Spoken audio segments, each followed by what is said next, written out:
Hi my loves, welcome and welcome back. And if you're new here, welcome. Here in this channel we talk about relaxed hair care, hair growth tips, protective styling, and anything hair related. So if you know you're interested in this type of content, please consider subscribing to join the family. So in today's video, I'm going to be sharing with you guys my relaxer stretch routine. So this was actually a requested video, so here we are. If there's one thing you know me for on this channel, is either protective styling or relaxer stretching. I'm even currently on a protective style challenge, which I shared with you guys in a previous video, and this time I am attempting to go for a 1-year relaxer stretch again. So I have done a 1-year relaxer stretch before, and I just wanted to do it again just for the fun of it, and coupled with the fact that I saw great results from the first 1-year relaxer stretch I did. So this time around I want to do another 1-year relaxer stretch and hopefully push beyond that. So even if it's just 2 weeks, I can add to it.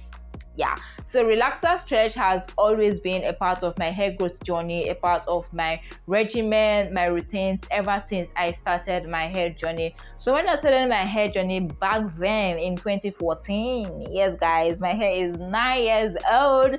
Oh my goodness, by next year it will be 10 years. Wow. So when I started my hair growth journey back then, 2014, I used to stretch my relaxers like every 3 months, then 4 months, 6 months, 8 months, and here we are a year. So I'm going to be sharing with you guys my routine for stretching my relaxer, what I do between my relaxer stretches, how I stretch my relaxers, and all that. So currently my relaxer stretches are not regular. I can stretch 1 year this year, and next year I'm stretching for 6 months, the other year I'm stretching for 8 months. It just depends, but generally my relaxer stretches range between 4 months to 1 year. The last relaxer stretch I did was 4 months. I think I've done 2 4-month relaxer stretches previously. Before that I think was 6 months. I know I did a year before. I did an 8-month relaxer stretch before the 1-year relaxer stretch. I did a 6-month relaxer stretch before the 8-month relaxer stretch. So relaxer stretches have always been a part of my hair journey right from the get-go. So I can say my hair is literally used to relaxer stretches, and I know my hair very well. I know what my hair needs in order for me to be able to stretch it successfully. So even if I decide to go on a 5 years relaxer stretch, I know I will be able to do it, and I know my hair will be able to take it.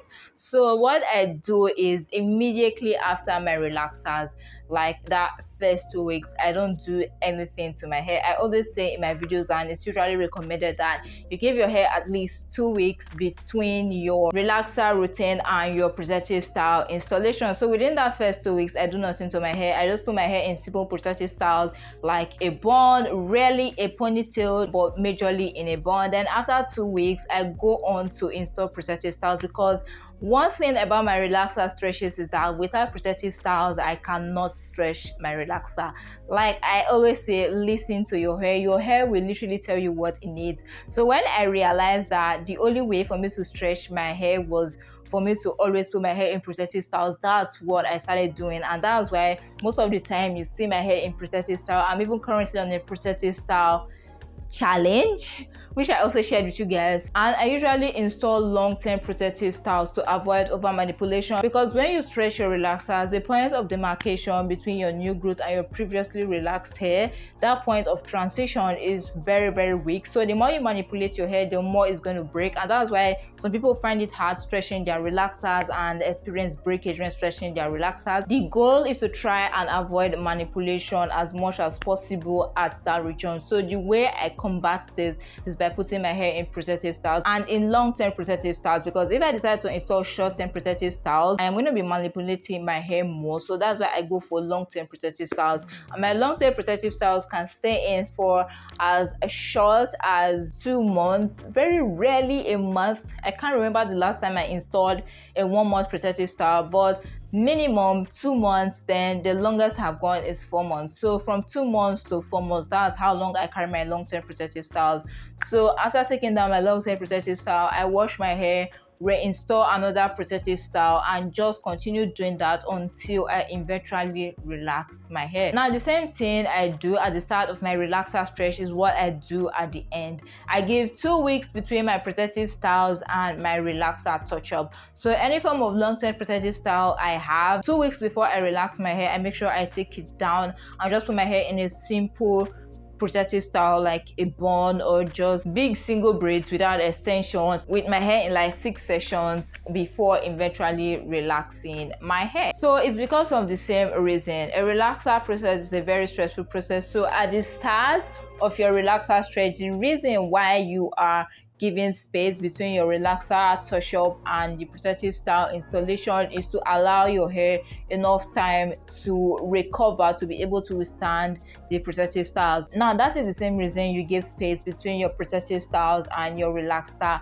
process, because your relaxer process is a stressful process. So you want to give your hair time to recover from the protective styles before relaxing your hair, and you want to make sure there's no much tension on your hair, on your scalp, because a relaxer process can irritate your scalp, and that's why it's recommended that you don't shampoo your hair, you don't scratch your hair, you don't do any form of scalp manipulation prior to your relaxer touch up. So that's why you have to take down any form of long-term protective styles to make sure there is no excess tension on your scalp, to give your scalp enough time to recover before you eventually relax your hair. Now when it comes to applying moisturizers to soften the new growth, yeah, I know a lot of people that do this to stretch their relaxers, but personally I don't do that. As long as I put my hair in a long-term protective style, I'm fine. So the only time I moisturize my hair when I'm stretching my relaxer is when I'm moisturizing the protective style itself, like to prevent my hair from drying out, or when I want to take down the protective style. So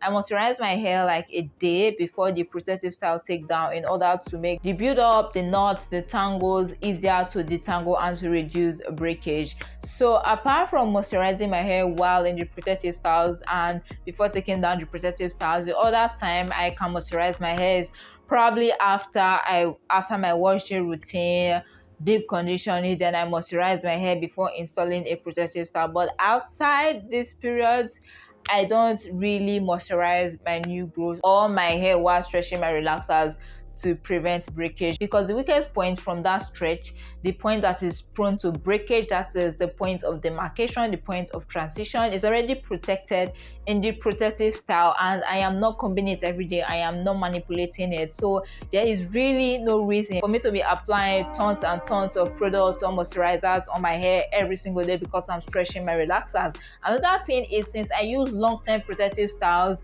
using moisturizers or products every day or too frequently is going to be counterproductive, because there's going to be a lot of product buildup from using too much of those products, which is going to lead to a lot of tangles, knots when taking down my protective styles, and eventually leads to breakage. So that's why I try to avoid products as much as possible when I'm stretching my relaxers and when I'm in long-term protective styles. So my routine is really very simple when it comes to stretching my relaxers, and I just repeat the same thing month after month, year after year on my hair, and that's how I have gotten to this stage. And one of the reasons why I like stretching for so long is to avoid over processing, because when you stretch for a long period of time, there is more new growth, so there is more room for you to work with on your hair, so there's less risk of you overlapping the relaxer on previously relaxed hair. When I used to relax my hair every 3 months, my hair was not this healthy, plus my hair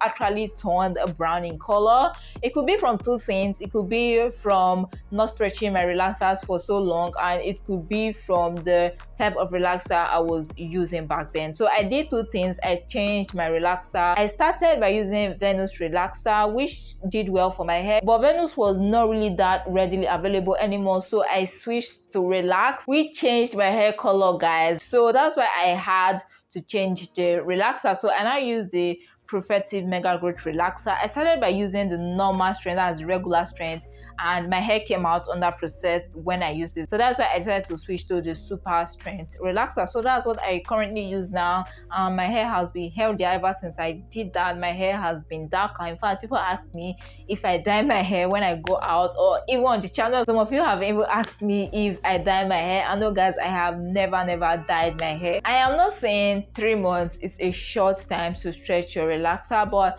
the longer you can stretch your relaxer without breakage, the better, because I know some people attempt to stretch their relaxers and they don't really know how to, and instead of getting better results, they end up breaking their hair.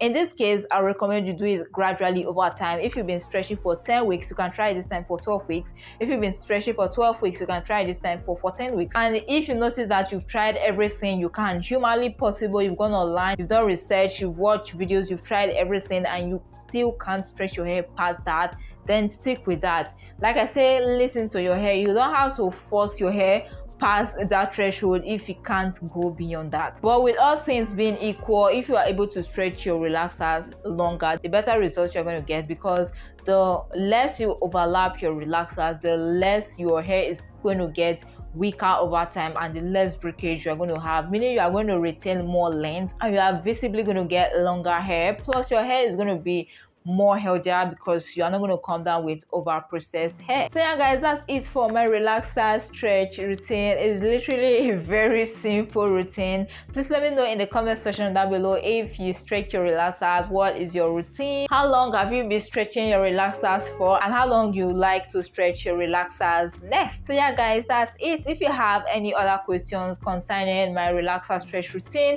please make sure to leave them in the comment section down below and I'll make sure to get back to you. So yeah guys, that's it for this video. If you enjoyed it, please don't forget to give it a big thumbs up. If you're new here and you aren't subscribed, please consider subscribing to join the family, and don't forget to turn on the post notification bell so that you'll be the first to get notified whenever I upload a new video. So yeah guys, that's it for this video. Thank you so much for watching, and I'll see you in my next video. Bye.